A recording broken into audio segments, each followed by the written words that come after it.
What is going on, my friends, and welcome back to another video on the channel.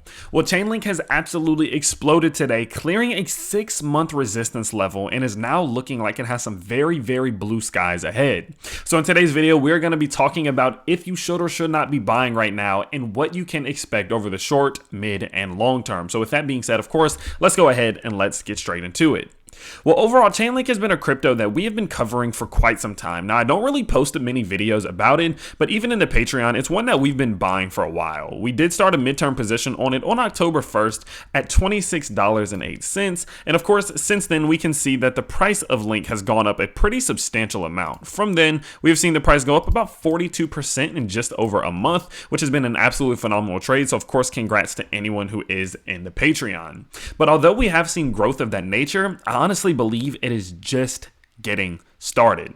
Now, the reason I believe it's just getting started, first and foremost, is because of this break. The break that we are seeing right now of this $35 to $36 region is absolutely crucial.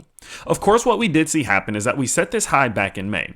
Now, we have been operating within this 2-year resistance channel very steadily. We set these lows back in 2018, these highs in 2019, more lows in 2020, more highs in the middle of 2020. We set some of these, another high in 2021. We came back down, set this low at the middle of 2021, and now it does seem as if we are getting ready and getting geared to revisit the top of our support and resistance channel, possibly up over $115 to $120.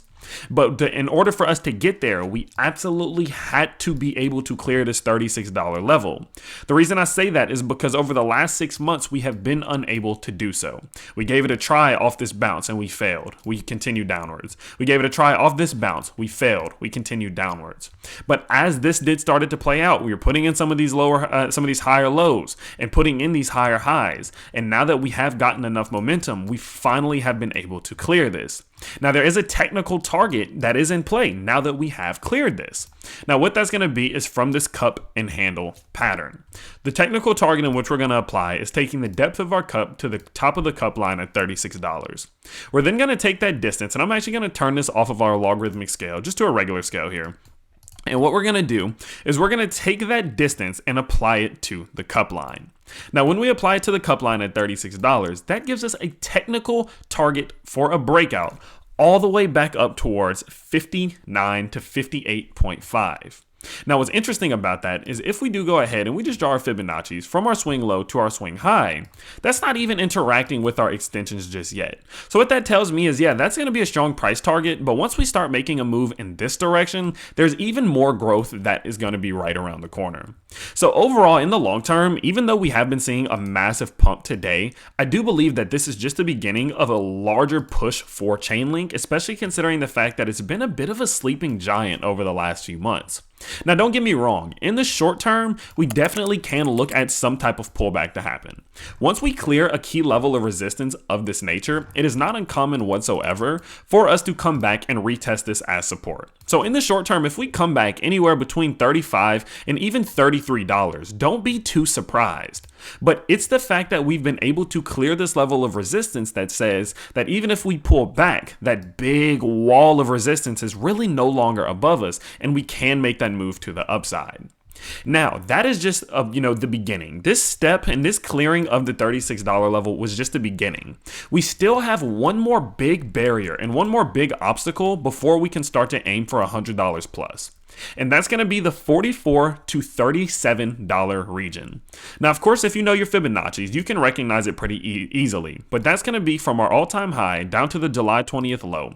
That's going to be our 618 to 786 Fibonacci retracement zone.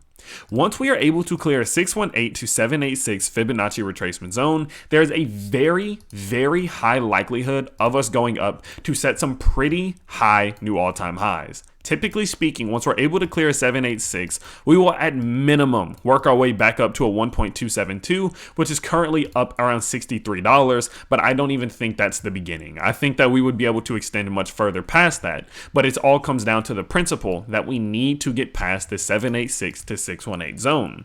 Now, it's no surprise to me that you can see that is exactly where we are now running into resistance. As soon as we hit this zone, we started to see a bit of a pullback. So even if we do bounce off this zone and we come back down to find some support, our whole goal right now is to clear $44. The clearing of $44 and the holding of support at that level, no doubt, in my opinion, puts us in range to see $100 to even $90 to $100 from Link, and I think that is an understatement. So with that being said, everything does look incredibly bullish for Link in terms of indicators. We can see that we narrowly avoided a bearish cross on the MACD on the daily charts, meaning that the blue line didn't cross downwards through the orange line. It saw a bounce and a continuation upwards. We can also see here that on our RSI, we are actually still not seeing any type of bearish divergence. As we are making this trek to the top, we're setting higher highs on our price and higher highs on the RSI, just meaning that this move is still healthy. If we were starting to see lower highs on the RSI, that could be a sign that momentum is slowing, but that is not the case right now. We're seeing a very bullish and healthy move to the upside. So overall right now, if you are going to be buying ChainLink, I would go ahead and say that now that we've broken such a key level of resistance, makes a lot of sense. But you definitely need to be prepared for the fact that we will likely at some point backtest a level of support.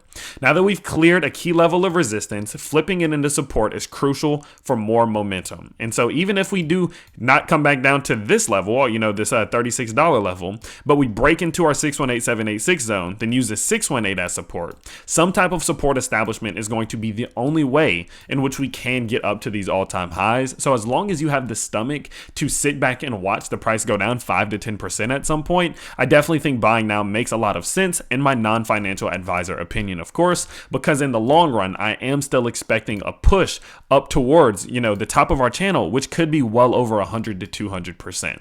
So keep an eye on this 2-year resistance and support zone. I do believe that we are still going to be operating within this. And once we do come up to the top here, that is definitely going to be a good time for us to take profits, look to skim. But until then, I am totally bullish on ChainLink. So with that being said, I'll of course keep you guys as up to date as possible. If you do want access to the trades I make, like the buy we did on ChainLink at $26, go down to the link in the description and go check out the Patreon, as that is where I do all of them, as well as you can just like and subscribe to the channel and turn on all notifications so you never miss an update. But with that being said, I will see you all very soon in the next video.